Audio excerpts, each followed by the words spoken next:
Hello everybody, it's Julia here from the Highly Sensitive Tarot, and I'm here today to do a video that I have been trying to do for days, but I've not been able to focus.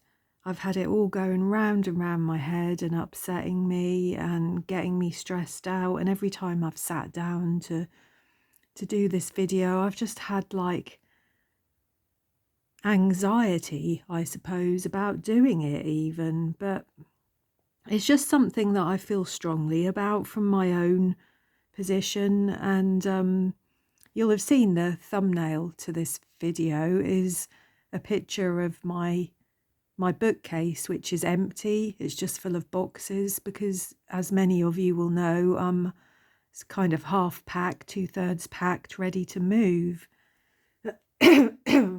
Excuse me. And so I'm living in quite a chaotic and disordered and disorganized way. And I'm really struggling with it, to be honest. I put the title to this video as, I think it was Change, Loss and the Collecting of Things. And it's, I suppose what I want to talk about today really is just how difficult I find change and how loss and grief and grieving have really driven and influenced so much of my deck collecting and my collecting of things generally. I mean, like I said, I've been feeling this as my own life has been feeling more chaotic and more unsettled. But I've been hearing it and seeing it from other people on YouTube as well. People feeling that they have to justify their deck collections, or people expressing loss and grief and anxiety. And I just honestly think all of these things are tied in together.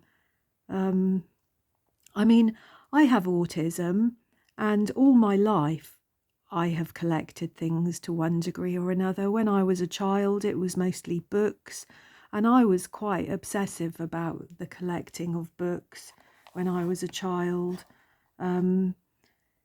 Over time, it's been other things. When I've had the money, you know, I'm quite partial to Portmeirion vintage china, and so I've collected a bit of that over the years. I'll collect artwork, plants,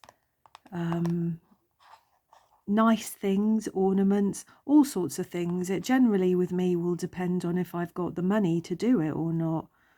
But I've noticed the quality of my collecting things changing somewhat as I'm getting older. There is more of an impulse to collect and more of a addictive feel to it, I suppose, which I'm not really very happy about in myself. But also I accept, and I'm trying not to give myself a hard time about, I should show you this deck, shouldn't I, while I'm rambling on. This is one of the things, one of the many things that I have bought recently, because that's partly that's what's prompted me to make this video, as well as hearing and talking to and listening to some other people on YouTube. But it's been my own impulse to spend, my own impulse to buy things. And it's not just been decks recently, it's been books, it's been artwork, it's been coloured pencils, pens, tins, decorative tins to put my pencils in.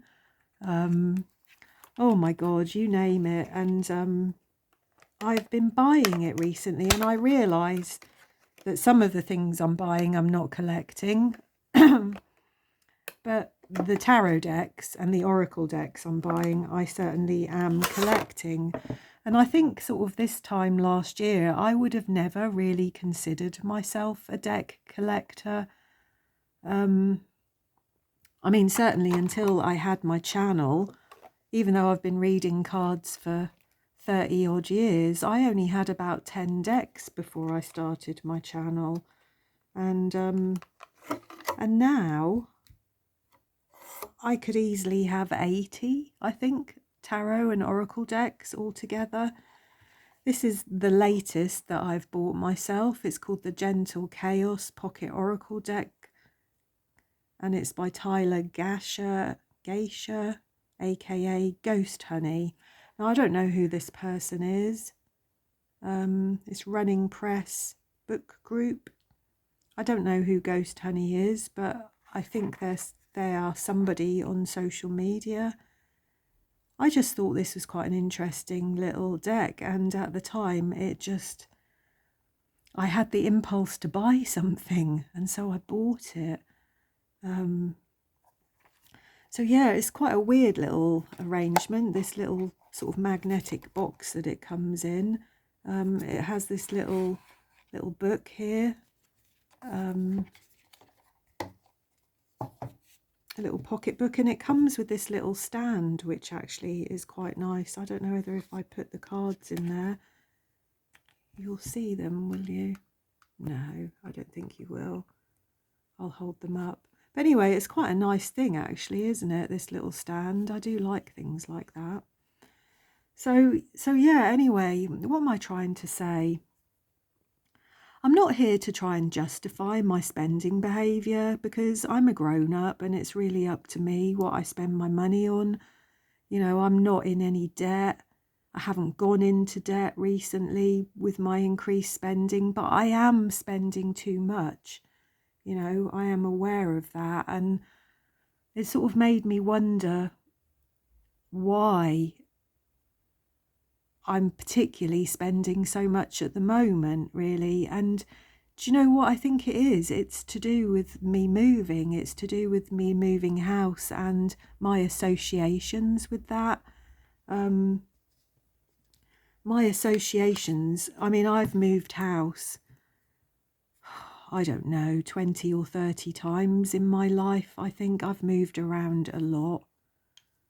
And some of those moves have been really traumatic and really difficult and are associated with a lot of loss and a lot of grief. And it's really quite a trigger for me, moving house.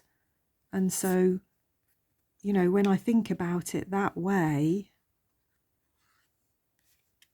I'm not really surprised that some of my coping strategies for dealing with anxiety and life are coming out quite strongly at the moment. I was thinking about my sort of old mental health days when I was a nurse, and in the last few years of my job, I worked with an awful lot of people that hoarded. And you know, please believe me, I'll say this very quickly. I'm not here saying for 1 second that anybody here on YouTube that has a big deck collection or a collection of anything actually is a hoarder. You can be a collector and not hoard at all. You can be a collector and not suffer from any of these psychological things, I expect, but I think they are very common. And one of the things that I remember really, really strongly from my days of working with these people was that they all actually, without exception, had suffered quite a significant loss in their life that had kind of been the catalyst, I suppose, for this collecting or hoarding behaviour. And it had started as collecting. It started as hanging on to things that they felt sentimental about. And it became, you know, quite serious hoarding in the end. And I worked with quite a lot of people, and, you know, their emotional attachment to the belongings in their home was just staggering, really, for somebody like me even to understand at the time. And I remember I read quite extensively about it at the time, but it was quite a few years ago. So I just Googled, really, just to have a look at, what collecting actually means. And I found this site and this little article, and I remember this, the Freudian psychology is, there's a belief that collecting is a way of imposing order on the world, that those who collect may have suffered abandonment issues when they were children, or feel that they lack control over their own lives. And by gathering and curating objects, they can reverse that feeling somewhat. In particular, those with few mementos of their childhood might compensate by holding on to things that they can. And at this point, the line between collecting and hoarding becomes blurred. While many might describe the former as an addiction, it is nonetheless something done willingly. Controllers have control over their behaviour, whereas hoarders do not. And I would agree with that, actually. Once people have got to hoarding levels, they're not in control anymore at all. And as I said, these are really sticky, these cards. As I said, what I'm doing and what I've observed and heard and seen with other people over the last couple of years is that these people are collecting also. And they're doing it, I think, for similar reasons to me. I mean, I'm obviously not trying to say that everybody feels things in the same way as me, or processes, or has the same coping strategies as me. But I have noticed an awful lot of people that you will see they have quite a big collection of various things. And then you will hear that they have suffered quite a profound loss,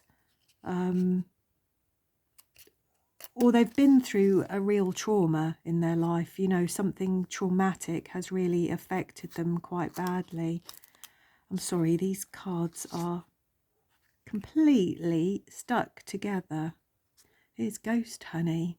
So that's who Ghost Honey is, I would expect. The top half of Ghost Honey. So yeah,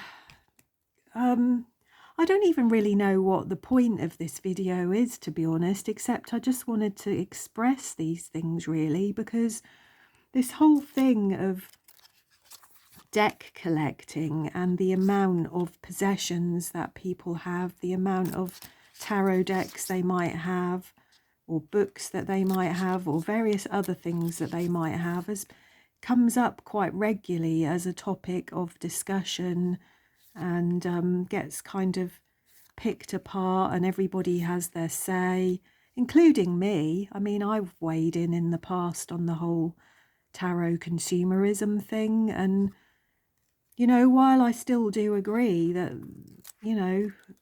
it's just become, life has just become too much about things and possessions, and it's too easy to buy things. Things are too accessible. We have too much choice in life, really. While I still do agree with those things, and also very much the fact that some people have the means to collect in very serious ways. Some people are able to have huge collections of indie decks and things that we all know cost quite a bit of money. And then there are other people whose collections are much more modest, much smaller, more modest. So yeah, while I do still see that that can be an issue for people here on YouTube, I suppose it's had me thinking really about how much we as people judge other people, myself included, for their collecting behaviours. And I suppose I just wanted to put this out there really from my own perspective and my own point of view, that actually people have many, many different reasons for why they do what they do. As I said, I'm about to move home again after only 3 years, and it's really triggering. It's triggering feelings of loss and grief and fear of change. And I suppose I'm finding myself obsessing about other things, anything that brings me pleasure, things that I have to look forward to, you know, a deck being delivered by my postman, something to unwrap and look at and feel excited about for a time. It's a distraction. It's something for me to get my head into, other than obsess and worry about the move that I have to make and whether it's the right thing and how it's all going to go for me. I mean, I'm pretty sure that my move is going to be a positive thing. I think it's very necessary, and actually this move will be very good for me. But the waiting, the having to sit surrounded by half-packed boxes and not having any certainty about the next few months is really getting me down. I'm not enjoying it at all. And so I'm finding myself window shopping. I'm, you know, looking at things. I'm watching other people's videos, and it's making me want to buy things. Yeah, I think also what's really in my head at the moment as well is that when I first moved here 3 years ago, I had just split up from in my last relationship, and our home was up for sale, and my ex was still living there with his children, and I didn't bring the vast majority of my belongings with me for quite a long time because we were trying to sell the house, and obviously I wanted the house to look nice to sell, and if I stripped all of my stuff out of it, it would not have looked so nice, and it would have been difficult for my ex and his children. So I probably lived in this bungalow for about 9 months in told, really, with only very basic furniture and basic belongings. I was missing all my gorgeous ornaments, my plants, my artwork, my cushions, my books. I was missing all my books. I had a couple of decks with me, but not very much. And I lived that way for a long time, and it was soul destroying. And I remember at that time, I was buying lots of stuff. And at the time, I kind of justified it because I needed new things, but I was also buying things I didn't need. I was just spending money because I could. And my life felt so empty. My life felt so adrift. My life had turned upside down, and I'd lost my hopes and dreams for the future as well as my home. I'd just lost so much, really. And although that's not the same as what's happening now with this move, this is a move of my choice that is not forced. It's a choice that I've made, and it's a necessary choice. I think it will benefit me in the end, but it's really, really triggering. It's really, really triggering. It's just leaving me feeling quite exposed and wanting to find ways to comfort myself again. And as I said, there's been quite a lot of judgment really about the way that people spend their money on TarotTube over this last year. And it's I don't know, I've just been questioning all kinds of things really. I mean, I'm aware of other little communities on YouTube of people who collect various things. I have a friend who collects models. He likes ships and airplanes and all sorts of things, models. And do you know the amount of money that people spend on collecting models, and all the paint and all the paraphernalia, all the things that go with it? You could spend 10 times as much on those things as I do on tarot cards and books and colouring pencils. I know people that drive much nicer cars than I do. I've got a decent little car, but I could have spent a lot more on it if I'd wanted to. I get my hair cut once a year because I don't like going to the hairdresser. So I don't spend a lot of money on myself. I certainly don't buy a lot of clothes and shoes and handbags and makeup and perfume and, oh my God, I mean, all of the trappings of life that so many people seem to think that they need and they want. Those sort of things don't bother me. But without my books, my tarot cards, my artwork, my plants, my garden, I'm just a mess. I'm lost, completely lost. There's simple pleasures for me, and I don't really know what this video is about, but I think in large part it's me trying to say and reassure myself and say out loud, it's okay. Stop giving yourself a hard time about it. These things make you happy. There's far, far worse things that you could be spending money on to make yourself feel better. And although I completely get that spending money on yourself should not be your biggest coping strategy to help your mood,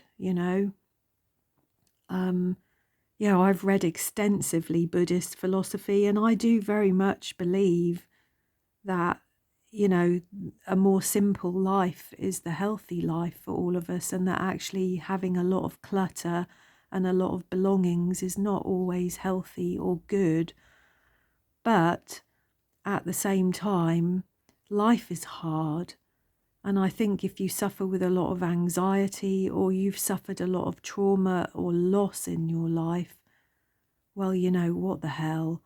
There are so many worse things that you could be spending money on than witchy type things, tarot card type things, books, things that make you happy, that fulfill you, that give you meaning, things that are tools of self-development that help you understand yourself better. I don't know whether I want to say anything else.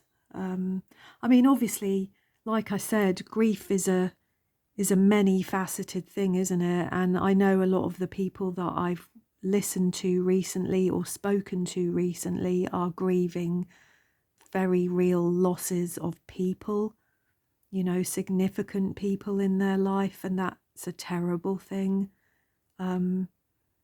But that's not my case. I've not suffered the actual death of a person, but I've lost people in my life. I've lost important people in my life. I've lost my home a couple of times in my life in ways that were so traumatic. I've lost my health over the years. I can't work anymore. I find it hard to have any confidence really in my ability to do anything on a day-to-day basis because my health can be so fragile sometimes. I'm about to turn 55. I've had some big changes in my life, and I really, really, really need to stop giving myself a hard time for the things that I buy, for the things that bring me pleasure, that give me meaning, that give me hope, that help me learn about myself. I really just need to stop giving myself a hard time about it. So anyway, I think that's probably all that I want to say. And like I said, I really desperately do not want this video to offend or upset anybody. This is not pointed at anybody. This is my own reflections. And it's, like I said, it has partly been influenced by things I've heard recently, because it's made me realise that there are many of us in this position that have these kind of similar coping strategies, really. And I think beating yourself up about it or feeling guilty, giving yourself a hard time is not helpful and cruel. And I think that's all I want to say, really. So I just hope that perhaps if you've heard this video and it resonates for you because you see some of this behavior in yourself, that it will help you to reach some kind of peace with it and not feel bad in yourself. Grieving and loss of whatever kind, dealing with change of whatever kind, these things are all a process.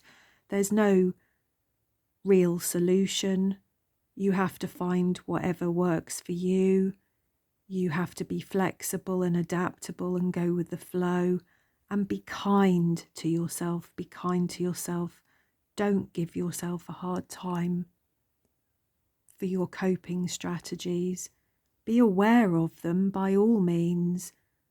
And if you're finding that it's becoming a real problem and you are getting into areas of hoarding or real addictive behaviors where it's causing you distress or money troubles, well, that's a different thing. But having a passion, collecting something that you're passionate about, enjoying the collating and curating of things that you're passionate about, looking at things, touching things, feeling things, admiring things. These are all good things for your mental health. So, yeah, there we go. I hope that I don't ever really talk about this subject ever again. I hope that I can make my peace with it and I can just enjoy the things that I have and let them be a tool for my betterment without worry. So anyway, if this video resonates or if you just want to say hello, please do. I love that. I'm so grateful to all of you that are my subscribers. I love all of you. Thanks so much for being here, and I'll see you all again soon.